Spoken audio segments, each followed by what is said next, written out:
I'm writing this on a bus, coming home early from a frustrated trip. I can't stop thinking about what happened, and I feel like I need to share it with someone else. This year, a few friends and I decided to take a vacation together and go on a beach trip, planning to stay for about a week. We arranged for everyone to take time off at the same time, and rented a house on the coast of a neighboring state. At first, everything went smoothly. I took the bus around 9 p.m., and knowing that the trip would take around 3 hours, I put on my headphones, reclined the seat, and enjoyed the view. We agreed to meet at the town's port. At a certain point in the journey, the bus stopped, and the driver informed us he'd be making a brief stop in a town near our final destination. I went to a restaurant, grabbed some coffee and a sandwich, which I barely had time to finish before the bus started moving again. I was dozing off when I felt the bus stop. The driver turned off the engine, the lights came on, and the passengers began to get off. I quickly looked out the window to check that I was in the right place, and after seeing some containers, I got off too.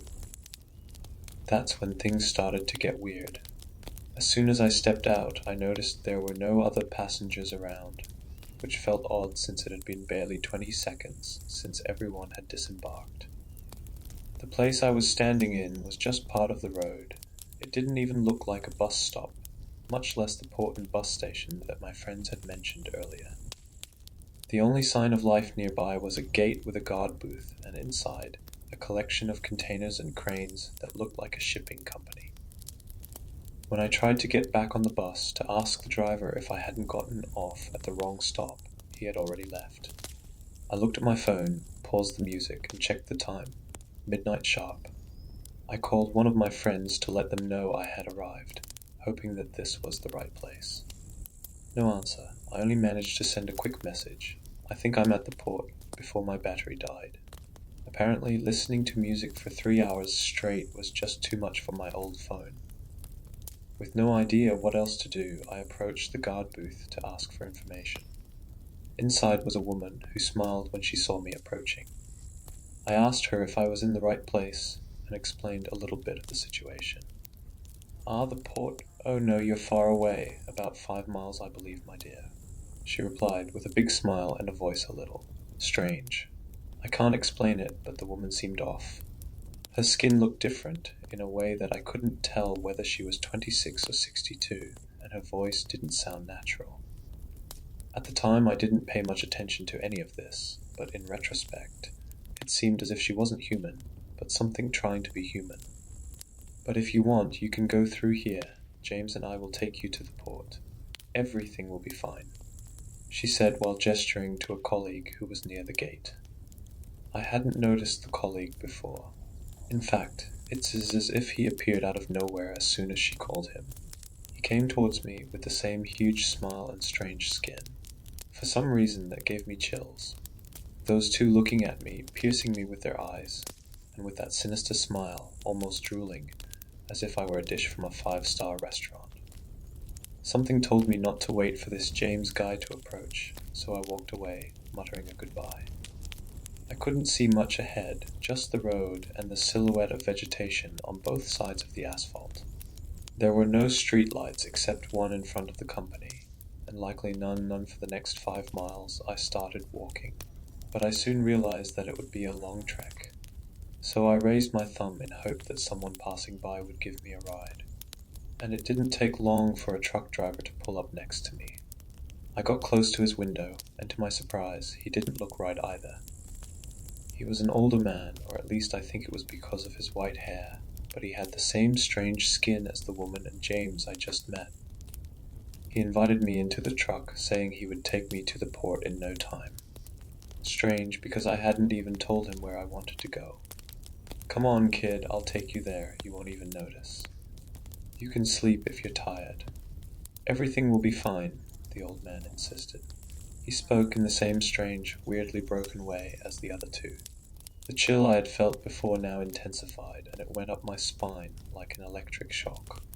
I didn't even bother to say something to the truck driver. I just moved on, quickening my pace. He just stood there. From then on, I started to walk faster. I had a weird feeling, as if things weren't right, and what scared me the most, that something was watching me. I rounded a bend in the road and saw a broken guardrail and a crashed car beyond it. It looked like the accident had happened some time ago, but obviously the scene didn't help with my anxiety at all. The further I got, the more unsettling the place became. The air grew heavy, and I started to hear noises in the vegetation, twigs snapping, leaves rustling. I was getting exhausted from the walk, and my eyes were strained from trying to see in the pitch dark. After about 2 hours of walking just past another curve, this time forming a big S along with the previous one, a car stopped next to me. It was an old hatchback, probably from the 90s. I couldn't see much, but the car looked run down. At this point, I was obviously no longer hitchhiking, and my paranoia made me completely suspicious of whoever the driver was. And with good reason. "Get in, Alex, I'll take you to the port," he said calmly. "How do you know my name?" I shouted, desperate. "What do you mean, Alex? We all know your name." "We just want to help you. Trust us, everything will be fine," he replied, lifting his head and looking directly at me with the same massive, twisted smile as the others.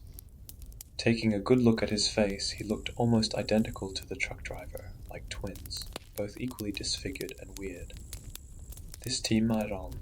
I ran like I'd never run before, without even looking back to see if anything was following me. I must have run for another 2 hours until exhaustion took over, and I sat down on the roadside. Everything seemed quiet and safe. Too safe. I opened my backpack to take the last sip from my water bottle when I began to hear them. Voices coming from the bushes next to me. At first, I couldn't make out what they were saying, but slowly I began to recognize my name being called. "Alex, Alex. Come this way, Alex. It's a shortcut, Alex. Everything will be fine, Alex." The feeling of safety soon turned to horror, and I went back running. The voices grew louder, more distorted, and when I inevitably looked back, my fears were confirmed. There was a man, no, a creature chasing me. It was humanoid, but with disproportionate limbs and a bizarre skin, as if it were imitating human skin, which writhed and twisted. And it was smiling at me. That thing came closer, initially walking slowly, but picking up its pace towards me. I ran awkwardly, totally consumed by fear, crying and screaming, the creature chasing, obviously faster than me, at one point getting close enough to touch me. And it did. It put its hand, bony and cold, on my shoulder. As I fumbled to get away from its grasp, I tripped and went rolling. The thing came after me, opening its mouth, revealing rotten and missing teeth, kneeling down in my direction. I've never been a fighter, but at that time some kind of instinct came over me. Somehow I felt this would be my last seconds alive if I didn't try to fight it. So I kicked, punched, did everything I could to get away. After a few blows to its head, the creature seemed to recoil for a second, looking at me with a twisted and broken smile, mixed with an expression of confusion, as if it didn't believe that I could defend myself like that. To be honest, I didn't believe it either, but that single moment was enough for me to get up on my feet and start running again. I soon encountered the first streetlight in what felt like years. As I got closer, I saw the sea, containers, docked ships, a lighthouse in the distance, and a small group of people. It was the port. I stopped running, but was still paranoid and anxious, so I avoided contact with anyone. Looking behind me, at first I saw nothing besides the darkness of that godforsaken road, but squinting my eyes, I could barely see that pale figure, standing still, staring directly at me. For some reason, it had given up on chasing me after I've entered the light. Then I saw the bus arrive, and exactly the same passengers who were with me got off. Soon I also saw my friends approaching. They were drinking and laughing, and when they saw me, they ran over, shouting and cheering to celebrate my arrival. One of them tried to talk to me, asking me why I was looking terrible, sweating, dirty, and shaking. I just lit a cigarette, walked with them to the house, a few blocks away, and told them that I was extremely tired and needed some sleep. When I got there, I left my things in my room, plugged in my phone to charge, and went to take a shower. There was a clock in the hallway, and giving me one last moment of terror, it showed 12:05. The next day, my friends woke me up asking about what had happened the night before and why I seemed so scared. I tried to tell the story, but obviously no one believed it. Some said I was lying or that I was smoking some really good stuff. I even opened Google Maps to show where that company was, where everything had supposedly happened, but to my surprise, I couldn't find it. There was no S-curve on the road. In fact, the road between the town where I stopped to eat and the port of the town we were in was completely straight, well lit, and without companies, gates, or containers. There was even a gas station halfway through, which I sure as shit didn't see last night. Amid all the jokes and questions, one of the people in the room, who I didn't really know, approached me and said, "Relax, Alex, I think you just had a weird dream. You're with us now, everything will be fine." He broke into a giant smile as he said those last words in a distorted way. At that moment I ran up the stairs, grabbed my backpack, and went straight to the port to wait for the next bus, without saying anything to anyone.